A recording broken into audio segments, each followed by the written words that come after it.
Welcome to Astrology Rising. In this video, we'll be taking a visual look at the US presidential election coming up on November 5th. And I apologize in advance for the quality of my voice.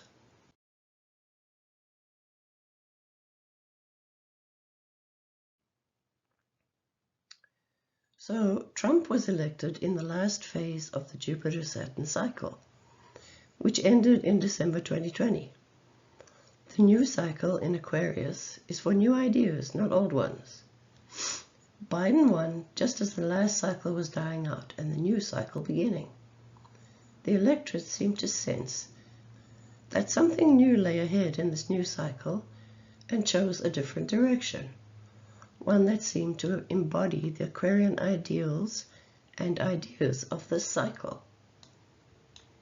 The classical ruler of Aquarius is Saturn, which indicates, among other things, old people, especially old men. And the 2020 election became a choice between two old men, Donald Trump and Joe Biden. Now the two candidates are Donald Trump and Kamala Harris, both of whom were born on a full moon. Trump was president during the last 4 years of the 20-year Jupiter-Saturn cycle in Taurus, which, as I said, ended in December 2020. This was an era of huge tax cuts and material gain as a goal of the whole cycle, as I showed in a previous video called From Bush to Trump. So in that sense, his presidency and his candidacy belonged to that era. His birth chart was also very compatible with the last great conjunction. It's very interesting that Joe Biden described himself as a transition president, because from the perspective of the great conjunction of Jupiter and Saturn, he was elected during the old cycle in Taurus and assumed office in the new cycle in Aquarius. This was truly a big transition phase, historically and astrologically. Kamala Harris assumed the office of Vice President in 2021, just after the Great Conjunction in Aquarius. Her chart and her candidacy belong to this era. Now the question is whether her chart is compatible with the new era chart, since Jupiter and Saturn lay out the socio-economic ideals and goals that will cover the next 20 years. Notice how the north node of the Great Conjunction at 19 Gemini is conjunct both her ascendant and natal north node, the purple oval. The north node always brings about a fated quality, pointing to a destiny, and her chart has it. A closer look. The ascendant of the Great Conjunction at 1 degree Taurus forms a tight sextile with her midheaven, which is at 2 degrees Pisces, the purple dotted line. Her natal Jupiter at 24 Taurus is the lord of the midheaven. People who work in the legal field often have Jupiter as lord of the midheaven, or prominent in some other way. Hers is in the 12th, showing someone who works well behind the scenes, amongst other things. Her Jupiter also forms a wide trine with the midheaven of the Great Conjunction, the blue dotted line. One could say she's in tune with this era and its goals. She also has Saturn in the 9th house in Aquarius, which is very much connected to law and lawmakers. It is in good aspect to her ascendant, moon and sun, showing a well-integrated personality. Both she and Donald Trump were born on the full moon, where her moon is prominent in the 11th house of allies and Congress. As I showed in a previous video, in this snapshot it's easy to see why Donald Trump's birth chart resonated so well with the last great conjunction in Taurus. The conjunction itself was conjunct his midheaven. Sun and Venus, the lords of his ascendant and midheaven, were conjunct in his 10th house during the 20-year conjunction. And the north node of destiny of that great conjunction was also conjunct his natal Venus, the yellow oval. For whatever reason, it seems that Donald Trump was meant to be president, the one who closed off that 20-year era. Now the question becomes whether so many fortunate alignments exist for him in the new era, the great conjunction of 2020 that rules the next 20 years. The first thing to notice is the blue oval, showing how the moon's north node of the great conjunction is conjunct his natal north node and his sun in 10th. No wonder he himself, the sun, and his followers believe it is his destiny to become president again. We also see that the new great conjunction is in his 5th house of luck, and so is the lord of his ascendant, the sun, which partially explains his success in becoming the Republican candidate yet again. However, Mars of the great conjunction tightly squares his natal Venus, Saturn, from the 9th house of legal matters and international dealings. When the two malefics square each other, they usually signal a downfall or setback of some kind. If we add in Pluto, tightly opposing his natal Venus, Saturn, and forming part of this T-square, it adds a strong element of loss of success or power. So we have to stop and think about how bad this might be. We already know there are indictments and legal cases against him. I don't think we can ignore the serious nature of this T-square. But also notice that Mars of the great conjunction trines his natal Mars, the blue dotted line. His ascendant conjunct Mars and his sun and his natal north node are all in the term of Mars. That's a lot of Mars influence, a lot of aggressive fighting energy. So in some ways, being a Mars-influenced person makes this trine better for him than it would for most other people. Nevertheless, this is a very strong T-square, with Mars as the attacker. It's difficult, but not impossible, to believe that anyone could triumph over this T-square potential. Now, looking at the ruling lunar phase chart for the election set for Washington, D.C. The new moon is in Scorpio, which unfortunately falls in the 12th house. This implies lots of behind-the-scenes maneuvering that might not become apparent until later, after the election. We also see that Mars is tightly opposing Pluto, which more than likely presages violence and unrest relating to the election in some states. I also don't think it's a stretch to say that the Mercury-Mars-Neptune trine in blue signals massive confusion and doubt about who the winner might actually be, unfortunately.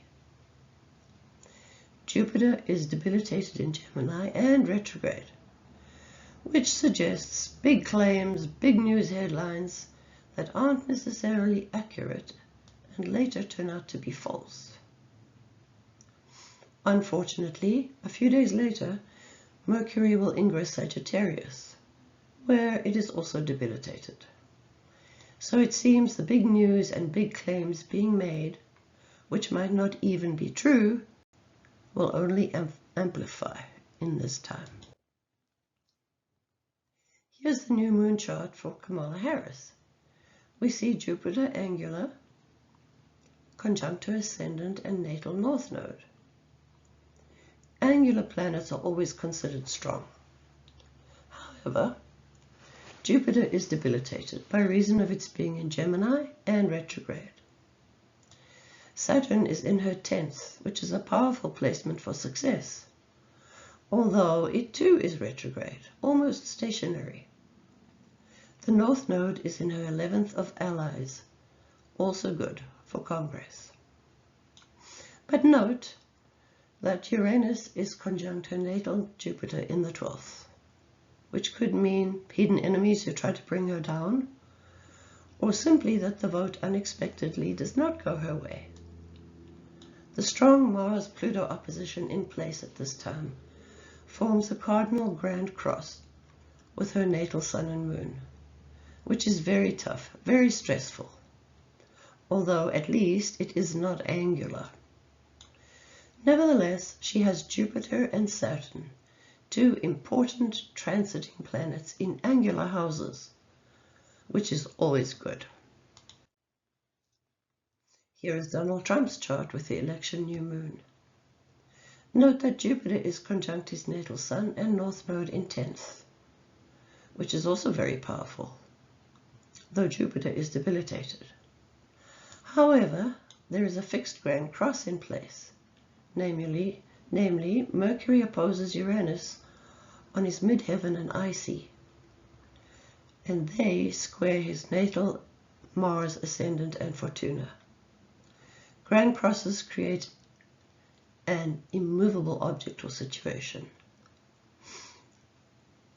Mercury on the IC, the place of endings, is very important in his chart, since he's a Gemini Sun.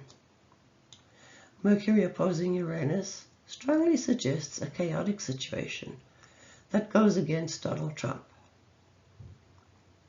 Add that these two both square his natal ascendant and Mars, and it again suggests the vote does not go his way. Along with the Mars-Pluto opposition, the Mercury-Uranus opposition adds the element of violence and unrest among his voters if he doesn't win. The fixed grand cross suggests strongly that he and his followers would absolutely refuse to accept a loss, and that they will remain fixed in their belief that Trump won, just like in 2016.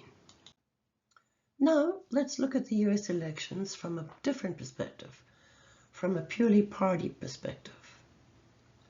A lot of voters will vote for their party, regardless of who the candidate is.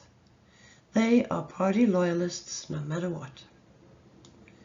The new Great Conjunction was at 0 degrees Aquarius and was soon joined temporarily by Pluto at 0 Aquarius, heralding a completely new era, unlike anything we've seen in our lifetimes. Aquarius speaks to wave energy, whether it be ocean waves, radio waves, microwaves, light waves, and so on. We can look at elections over time as a graph depicting waves too. In this electoral college graph going back to 1952, you can see how the blue curve, the Democrats, was rising in 2008 when President Obama was elected. By 2016, it was the red curve, the Republicans, that were on the rise when President Trump was elected. In 2020, when President Biden won, the blue curve was on the rise again, and the red curve, the Republicans, was falling below the 50% mark. Elections clearly display a wave pattern of their own. It's worth noting here that in 2000 the red and blue lines intersected, and indeed there was no clear winner of the presidential election that year. Each party claimed they had won. In the end, the matter went to the Supreme Court, who, as we know, decided in favor of the Republicans, and George Bush became president. 2000 was also the year of the new Great Conjunction in Taurus that ended in 2020. If we follow the red curve, we can see that the Republicans, the red line was actually on the rise in 2000 when this happened.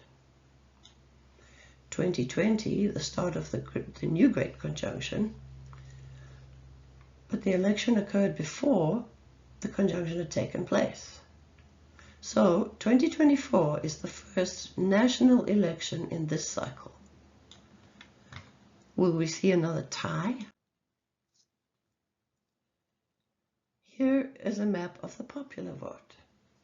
Going back to the Reagan era, the This graph of the popular vote shows how either the red wave or the blue wave was on the rise as candidates from either of the two parties won. Since the 2020 election, in this graph of the popular vote, you can clearly see how the Democrats in blue are on the rise, whereas the Republicans are floating along in the doldrums. The lack of enthusiasm for either party's candidate is evident in that the 50% mark has been almost absent since the late 80s, and only surged again in 2008 when Obama was elected. Even though Trump won in 2016, the popular vote for him was well below the 50% mark. And in 2020, when he lost, the red line was still underwater, so to speak. So what can we extrapolate from this wave pattern of the Electoral College vote for the 2024 election?